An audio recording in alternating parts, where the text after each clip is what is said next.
తెలంగాణ అంబేద్కర్ యువజన ప్రజా సంఘం ఆధ్వర్యంలో ఈరోజు కరీంనగర్ కలెక్టరేట్ ఎదుట ధర్నా కార్యక్రమం నిర్వహించడం జరిగింది. పార్లమెంట్ అమిత్ షా రాజ్యాంగ నిర్మాత బాబాసాహెబ్ అంబేద్కర్ పై అనుచిత వ్యాఖ్యలు చేసినందున ఖండిస్తూ జిల్లా అధ్యక్షులు సముద్రాల అజయ్ మరియు ప్రజా సంఘం జేఏసీ నాయకులు అమిత్ షా డౌన్ అమిత్ షాని వెంటనే బీజేపీ పార్టీ నుండి బహిష్కరించాలని నినాదాలు చేశారు. ఈ తరుణంలో వారు మీడియాతో మాట్లాడారు. నా పేరు సముద్రాల అజయ్. నేను తెలంగాణ అంబేద్కర్ యువజన సంఘం జిల్లా అధ్యక్షునిగా పనిచేస్తూ ఉన్నాను.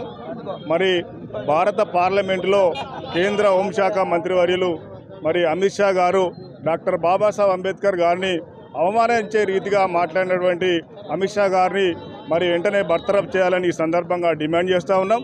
ముఖ్యంగా ఏదైతే డాక్టర్ బాబాసాహెబ్ అంబేద్కర్ భావజాలానికి భారతీయ జనతా పార్టీ పూర్తి వ్యతిరేకం అనేది అమిత్ షా మాటల ద్వారా తేటతెల్లమైంది.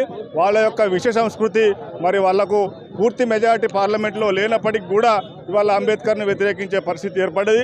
కానీ భవిష్యత్తులో వాళ్ళకు పూర్తి మెజారిటీ ఉంటే భారత రాజ్యాంగాన్ని కూడా తీసేయడానికి వాళ్ళు సిద్ధంగా ఉన్నారనేది వాళ్ళ మనవాదం యొక్క కుట్రలు బయటపడతా ఉన్నాయి.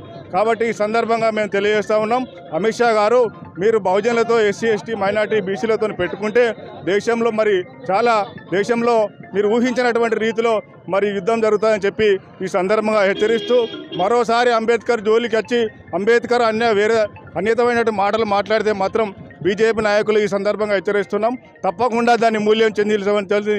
కాబట్టి అమిత్ షా గారు వెంటనే పార్లమెంటు సభ్యత్వానికి ఆయన మంత్రి పదవిని పార్లమెంట్ నుంచి బర్తరఫ్ చేయాలని చెప్పి ఈ సందర్భంగా డిమాండ్ చేస్తూ ఉన్నాం. కార్యక్రమము యావత్ భారతదేశంలో ధర్నాలు, రాస్తారోకోలు ఇవన్నీ జరుగుతున్నాయి.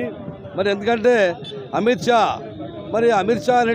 అనేటైనా పార్లమెంట్ మెంబర్గా ఎలా అయిండు?